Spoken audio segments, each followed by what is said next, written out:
భద్రాచలం గురు పౌర్ణమి పర్యవనాన్ని పురస్కరించుకుని భద్రాచలం పట్టణంలోని కూనవరం రోడ్డులో ఉన్న శ్రీ షిరిడి సాయిబాబా ఆలయంలో నిర్వహించిన ప్రత్యేక పూజా కార్యక్రమంలో భద్రాచలం ఎమ్మెల్యే డాక్టర్ తెల్లం వెంకట్రావు పాల్గొన్నారు. ఈ సందర్భంగా ఎమ్మెల్యే డాక్టర్ తెల్లం వెంకట్రావు సాయిబాబా స్వామివారిని భక్తి శ్రద్ధలతో దర్శించుకుని ప్రత్యేక పూజలు నిర్వహించారు. అనంతరం స్వామివారి హారతిని స్వీకరించి భక్తులతో కలిసి ఆధ్యాత్మిక కార్యక్రమాల్లో పాల్గొన్నారు.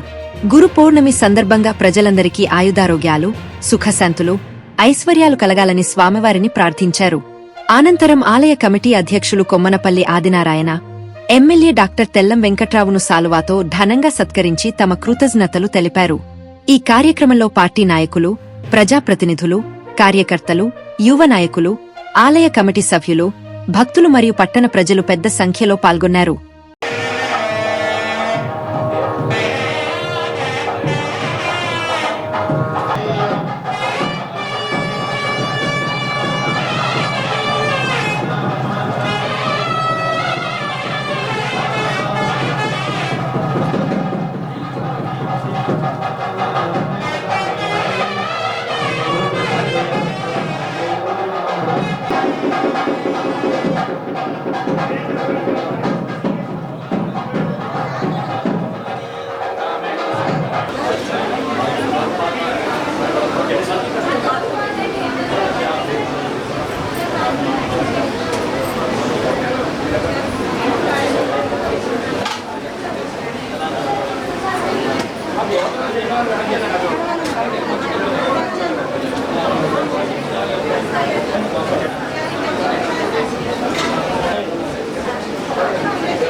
प्रीतिवर्धनाय नमः, अंतर्यामिने नमः, नित्यानंदाय नमः, परमसुदाय नमः, ज्ञानेश्वराय नमः, हृदयग्रन्थिवेदिकाय नमः, अरूपाव्यक्ताय नमः, चिन्त्याय नमः, सूक्ष्माय नमः, सर्वान्तर्यामिने नमः, मनोभागवीताय नमः, प्रेममूर्तये नमः, दुर्लभाय नमः, अधाय नमः, वेङ्कटेश्वरमणाय नमः, दक्षिणामूर्तये नमः, अद्भुतानन्दचर्याय नमः, प्रसन्नार्थहराय नमः, सर्वतोऽपि नमः, स्थापनाय नमः, सर्वतस्फुटाय नमः,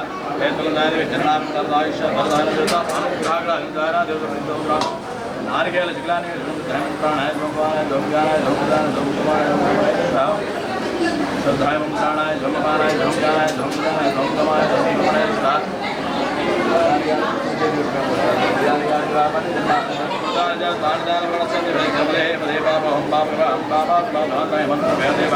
शरणगोत्सर अन्यथा शरणं नास्ति त्वमेव शरणं मम तस्मात् कर्ममेव न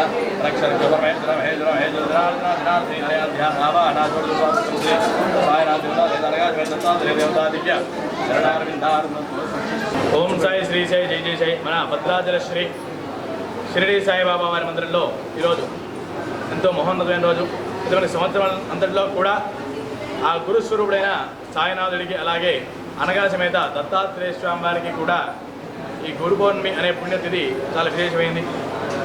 అయితే ఒక్కొక్కరికి ఒక్కొక్క తిథి ఉన్నట్టుగా మనం గురువుని పూజించుకోవడానికి విశేషంగా ఈ గురు పౌర్ణిమ తిథిని మనం ఉపయోగించుకుంటూ ఉంటాం. అంటే మనకి గురు పరంపర సదాశివ సమారంభం వ్యాసశంకర మధ్యం అస్మత్ ఆచార్య పర్యంతం వందే గురు పరంపర అన్నారు. అంటే ఆ పరమశివుడి దగ్గర నుంచి కూడా మనకి గురు పరంపర ప్రారంభమైంది. అలా ప్రారంభమయ్యి వ్యాస భగవానుడు రూపంలో విష్ణుమూర్తి, అలాగే శంకరాచార్య స్వామివారి రూపంలో శివుడు కూడా సాక్షాత్కరించి మనందరినీ కూడా ఉద్ధరించారు. వారి తదనంతరం ఇప్పటివరకు ఉన్న అందరూ గురుస్వరూపులు కూడా మనని ఉద్ధరించే ప్రయత్నంలో చాలా ప్రయత్నాలు చేశారు. అయితే ఆ వచ్చిన వారిలో ఆ కృష్ణ పరమాత్ముడు, అలాగే స్వామి వివేకానంద ఇలా చాలామంది ఉన్నారు. వారి పరంపరలోనే ఆ గురుస్వరూపుల కోవలోనే చెందినవారు అనగాజమి దత్తాత్రేయ స్వామి వారు, అలాగే ఆ దత్తాత్రేయ స్వామి వారి అవతారమైన షిరిడి సాయిబాబా వారు కూడా ఆ గురుస్వరూపంలోకే వస్తారు. అయితే విశేషంగా సాయినాథుడు ఆశ్రిత భక్తులందరిలో కూడా తాను కలిసిపోయి భక్తులందరినీ కూడా ఉద్ధరించడానికి చాలా తోడ్పడ్డారు.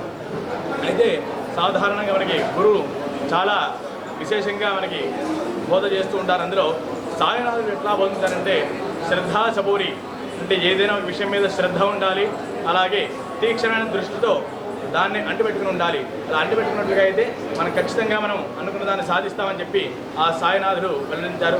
ఎవరైనా కూడా ఏ సాయిబాబా మందిరంలో కూడా చూసినా శ్రద్ధా సబూరి అనే 2 మన పదాలు కనబడుతూ ఉంటాయి. అంటే మనకి శ్రద్ధ ఉండాలి, శ్రద్ధ ఉంటేనే ఆ గురుడు యొక్క కృప తగులుతుంది. అలాగే సబూరి అంటే విశ్వాసం అంటే నమ్మకంగా తీక్షణంగా దాని మీద పడి మనం ఉండాలన్నమాట. అలా ఉన్నట్లుగా అయితే తీక్షణంగా ఆ స్వామివారి దృష్టి మన మీద ప్రతింపజేసి మనం అనుకున్నవన్నీ కూడా కోరికలు తీరుస్తూ ఉంటారు. అయితే చాలామంది జాతకంలో గోచారంలో కూడా ఆ గురు గ్రహ ప్రతికూలతతో బాధపడుతూ ఉంటారు. అలా బాధపడుతున్న వారికి సంతానం లేకపోవడం కానీ, అలాగే వివాహం ఆలస్యం కావడం కానీ, తర్వాత ఆర్థిక ఇబ్బందులు కానీ, తర్వాత చాలా ద్రవ్య నష్టం కానీ జరుగుతూ ఉంటుంది. అలా ఎవరికైతే ఇబ్బందులు కలుగుతూ ఉంటాయో వారందరికీ కూడా ఆ గురు స్వరూపుణ్ణి నిరంతరం కూడా పూజించినట్టు అయితే చాలా విశేషంగా ఉంటుంది. అందులో ప్రత్యేకించి ఈ పౌర్ణమి తిథి నాడు, అంటే ఆషాఢ మాసంలో వచ్చే శుద్ధ పౌర్ణమి నాడు, గురు పౌర్ణమి నాడు ప్రత్యేకించి గురువును పూజించినట్టు అయితే మనకి చాలా విశేషమైన ఫలితం లభిస్తుందని చెప్పి, అంటే ఇది మనం చెప్పట్లేదు, ఆ గురు చరిత్ర చెప్తోంది మనకి. కావున అందరూ కూడా విశేషమైన తిథి నాడున ఆ దత్తాత్రేయ స్వామి వారిని, అలాగే ఆ గురు స్వరూపుడైన సాయినాథుడిని కూడా దర్శించి ఆ సాయినాథుని కృపాకటాక్షాలకు పాత్రలు కావాల్సిందిగా కోరుతున్నాము. అయితే ఈరోజు సాయంత్రం 6:30 జరిగే సంధ్యాహార తర్వాత మనం ప్రతిరోజు ఉన్నట్టుగానే, ప్రతి గురువారం ఉన్నట్టుగానే పల్లకి సేవ ప్రారంభమవుతుంది.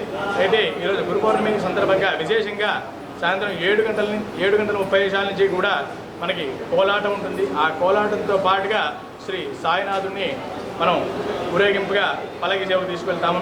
అయితే అంతకుముందు 5:30 నుంచి కూడా సాంస్కృతిక కార్యక్రమాలు ప్రారంభమవుతాయి మన ఆలయం వద్ద.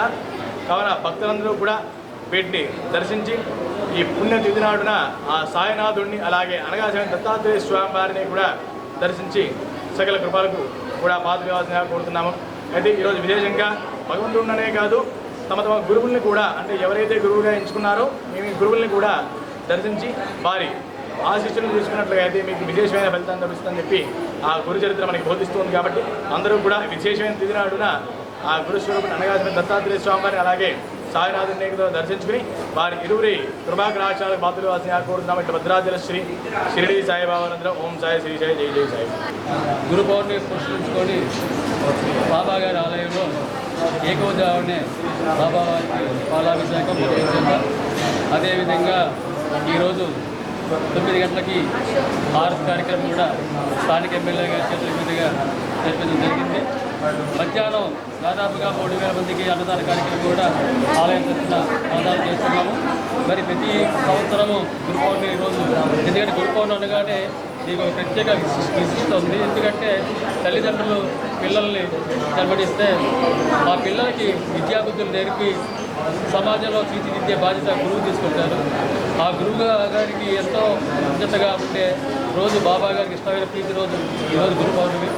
ఈ గురు పౌర్ణమి ఎంతో భక్తి శ్రద్ధలతో భక్తులందరూ, బాబా గారి భక్తులు, అదేవిధంగా పట్టణంలో ఉన్న అందరు ప్రముఖులంతా ఆలయానికి ఇచ్చేసి బాబా గారి కృపకు పాత్ర కావాలని, ఆలయ కమిటీ చేసిన ఏర్పాట్లన్నీ అందరూ సద్వినియోగం చేసుకోవాలని, అదే రోజు ఈరోజు సాయంత్రం కూడా విజయవాడ వచ్చే బాబా గారి యొక్క లీలలు, వారి మహిమలు చేత వాళ్ళు ఒక నాటకం కూడా, వాళ్ళు నృత్యం తరఫున నృత్యం కూడా చేయడానికి ఏర్పాటు చేశారు. భక్తులు అంతా దీన్ని ఉపయోగించుకోవాలని, ఆలయ కమిటీ సభ్యులందరూ దీనికి హాజరు కావాలని, అందరినీ పేరు పేరున ఈ కమిటీలో ఉన్న అందరినీ కూడా ఈ ఏర్పాటుకి సహకరించి ప్రతి ఒక్కరిని పేరు పేరున తెలుసుకుంటూ సెలవు తీసుకుంటాం. ఈ గురు పౌర్ణమి పర్వదినాన్ని పురస్కరించుకొని యావత్ భద్రాచలం ప్రజలందరూ కూడా ఈ యొక్క గురు పౌర్ణమి వేడుకల్లో పాల్గొని బాబావారి తీర్థప్రసాదాలు స్వీకరించాలని, అలాగే బాబావారి తీర్థప్రసాదాలు స్వీకరించడమే కాకుండా స్వామివారికి కృపకి పాత్రలు కావాల్సిందిగా కోరుతూ మరి భద్రాచలం యావత్ ప్రజానీకం అందరూ కూడా సుఖశాంతులతో ఉండాలని, అలాగే అష్టైశ్వర్యాలు ఆయుధారోగ్యాలు కలుగజేస్తూ రైతాంగం బాగుండాలని అంటే వర్షాలు పడాలి.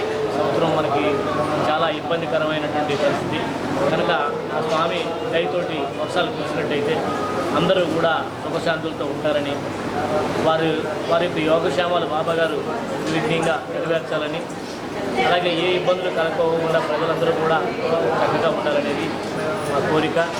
ఈ సంవత్సరం గురు పౌర్ణమి దాంట్లో ఉన్న దాంట్లోని అంగరంగ వైభవంగా చేయడానికి కమిటీ వారు కానీ ప్రజలు దాతలు వీళ్ళందరూ కూడా ముందుకొచ్చారు.